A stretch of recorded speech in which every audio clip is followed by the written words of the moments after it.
Hello student, आज हम लोग क्लास 9 के केमिस्ट्री का फर्स्ट चैप्टर पढ़ेंगे जो है matter in our surrounding.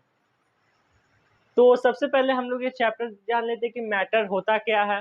Matter हम लोग किसको कह सकते हैं, हम लोग कैसे उसको डिफाइन करेंगे, कैसे पहचाने कि मैटर क्या है। तो सबसे पहले अगर मैटर का डेफिनेशन देखें तो मैटर क्या होता है, anything that occupies spaces space have mass and volume। Matter क्या है, तो कुछ भी जिसके पास जो स्पेस ऑक्यूपाई करे, कुछ वो स्पेस ले, जिसके पास अपना मास हो और वॉल्यूम हो, और इसके साथ ऐड कर सकते हैं कि जिसका अपना रेजिस्टेंस हो या कुछ भी। पर ये सबसे मेन है कि जो मास जो हो, जिसके पास अपना वॉल्यूम हो और वो कुछ स्पेस ऑक्यूपाई करता हो। सराउंडिंग तो जानते हैं कि हमारे आसपास, तो हमारे आसपास मैटर जो है उनको हम लोग आज पढ़ेंगे, मैटर के बारे में पढ़ेंगे, मैटर क्या होता है, मैटर के टाइप्स, ये सब जानेंगे आज हम लोग। तो सबसे पहले मैटर हम लोग देख लिए, तो मैटर होता है anything that occupies space, have mass and volume. इसके बाद इसी में हम लोग देखेंगे तो आप एक सब्सटेंस होता है, मैटर से ही रिलेटेड होता है। सब्सटेंस क्या होता है, तो सब्सटेंस इज अ मैटर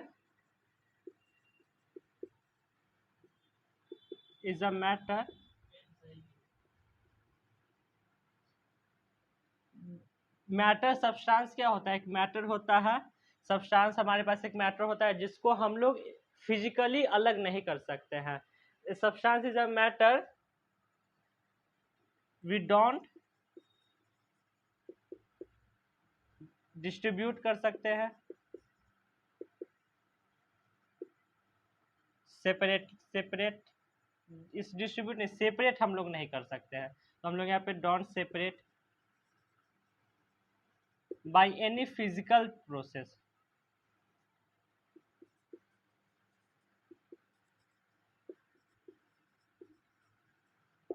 हम लोग सब्सटेंस एक टाइप का मैटर है, तो वी डोंट सेपरेट, हम लोग सब्सटेंस को सेपरेट अलग नहीं कर सकते। जैसे वो एक चीज़ है उसको हम लोग अलग नहीं कर सकते by physical process. Physical process के द्वारा हम नहीं कर सकते। केमिकल में हाँ मे बी हो जाए केमिकल किससे, केमिकल प्रोसेस के थ्रू, पर हम लोग फिजिकली इसको नहीं कर सकते हैं सब्सटेंस को। इसके बाद हम लोग मैटर पढ़ेंगे, तो स्टेट हम लोग का सबसे अभी इसके बाद मेन है स्टेट ऑफ मैटर। और फिर हम लोग स्टेट ऑफ मैटर पढ़ेंगे, उसके सारे जो स्टेट है, तो अभी हम लोग 9 क्लास में 3 ही पढ़ेंगे, उन तीनों को हम लोग डिफाइन करेंगे, उनके बारे में, उनके प्रॉपर्टी को पढ़ेंगे। तो आप इसको नोट कर लें।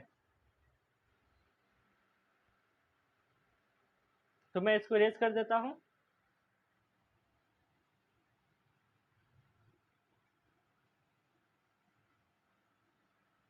तो हम लोग का एक टॉपिक है जिसको हम लोग बोलते हैं स्टेट ऑफ मैटर।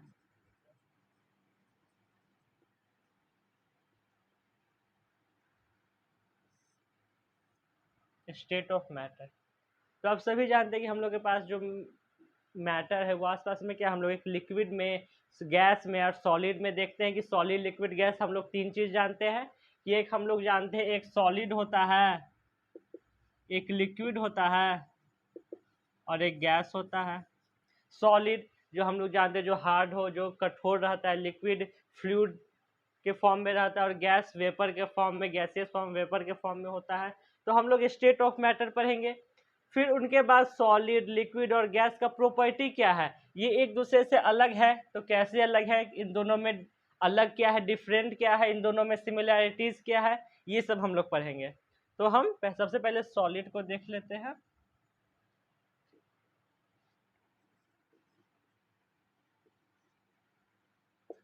सॉलिड क्या है, सॉलिड हार्ड सब्सटेंस। सॉलिड कैसा मैटर है, तो हार्ड मैटर है, जिसके जो जल्दी उसको हम लोग नहीं तोड़ सकते हैं। सॉलिड किसको बोलते हैं, जैसे ये मार्कर, इसको हम लोग जल्दी नहीं, इसमें हम लोग को तोड़ने के लिए ज़्यादा फोर्स ऑफ प्रेशर देना पड़ेगा, तब ये टूटेगा। आप कोई जैसे दीवार है, जैसे बोर्ड है, हम इसको नहीं जा सकते, पर अगर आप नदी में जा रहे हैं, वहाँ पे लिक्विड है, पानी है, तो आप उसको तैर सकते हैं, तो वो स्पेस देता है। तो हम लोग सॉलिड का प्रॉपर्टी पढ़े, तो सबसे पहले अगर हम लोग सॉलिड को, जैसे सॉलिड का आप लोग फॉर्मेशन देखें, तो सॉलिड का जो मॉलिक्यूल होता है वो इन सबको आसपास में एकदम कस के पकड़े हुए रहता है। इन सब के बीच में इंटरमॉलिक्यूलर स्पेस बहुत कम होता है। Intermolecular space IMS, intermolecular space low. Intermolecular space in लोगों के बीच में रहता ही नहीं, जिसके कारण एक दूसरा मॉलिक्यूल एक दूसरे के साथ बहुत अच्छे कस के बॉन्ड बनाया रहता है, जिसके कारण हम लोग को ब्रेक करने में थोड़ा दिक्कत होता है। एक होता है जैसे एक इंटरमॉलिक्यूलर स्पेस हो गया, एक होता है इंटरमॉलिक्यूलर फोर्स ऑफ अट्रैक्शन। ये इन सब का बहुत हाई होता है, ये एक दूसरे को बहुत कस के पकड़े रहते हैं। इनका जो फोर्स ऑफ अट्रैक्शन होता है एक दूसरे के, इंटरमॉलिक्यूलर फोर्स ऑफ अट्रैक्शन, वो बहुत हाई होता है, जिसके कारण ये एक दूसरे को इतना कस के पकड़े रहते हैं जो जल्दी ये लोग टूट नहीं पाते हैं। सॉलिड का ये दो मेन है कि इनमें इंटरमॉलिक्यूलर स्पेस बहुत कम होता है, और इनका जो इंटरमॉलिक्यूलर फोर्स ऑफ अट्रैक्शन होता है वो बहुत हाई होता है। और वहीं पे अगर हम लोग लिक्विड का देखें, तो लिक्विड को अगर हम लोग फॉर्म करें, जैसे ये एक पार्टिकल, उसमें लिक्विड का मॉलिक्यूल देखते हुए ऐसे रहता है।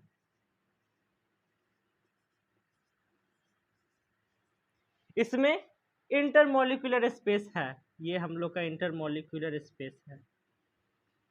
इंटरमॉलिक्यूलर स्पेस होता है, नॉर्मल आप लिख सकते हैं, या लो से थोड़ा ऊपर और हाई से थोड़ा नीचे, इनमें होता है इंटरमॉलिक्यूलर स्पेस।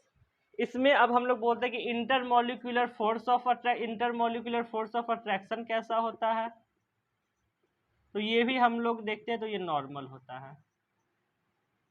नॉर्मल मीन्स क्या, लो से थोड़ा, जैसे लो से थोड़ा ऊपर, हाई से थोड़ा नीचे, मतलब इन्हें मीडियम रेंज में लिक्विड में होता है। इसी कारण देखते हैं कि जैसे आप नदी में है, तो आप नदी को, जैसे पानी को हम लोग, वो हम लोग पे थोड़ा सा प्रेशर अप्लाई करता है, फोर्स हम लोग को देता है, लेकिन तब भी हम लोग ज़्यादा अगर फोर्स देते हैं तो हम लोग पानी में घुस सकते हैं।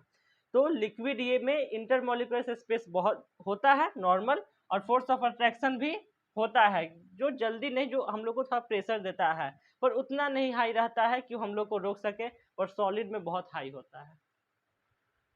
तो फिर आप इन सब को नोट कर ले, फिर मैं गैस का बताऊंगा, तो मैं इसको इरेज कर देता हूँ।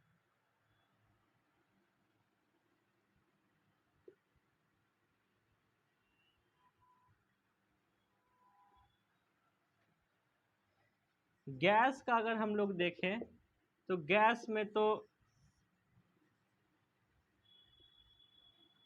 इसमें इंटरमॉलिक्यूलर स्पेस हाई बहुत ज़्यादा होता है। इसमें इंटरमॉलिक्यूलर स्पेस इसमें बहुत ज़्यादा होता है। इंटरमॉलिक्यूलर फोर्स ऑफ अट्रैक्शन लो या कहीं कि इनमें होता ही नहीं है। इंटरमॉलिक्यूलर फोर्स ऑफ अट्रैक्शन इनमें, ब्रैकेट में लिख दे, नहीं होता है।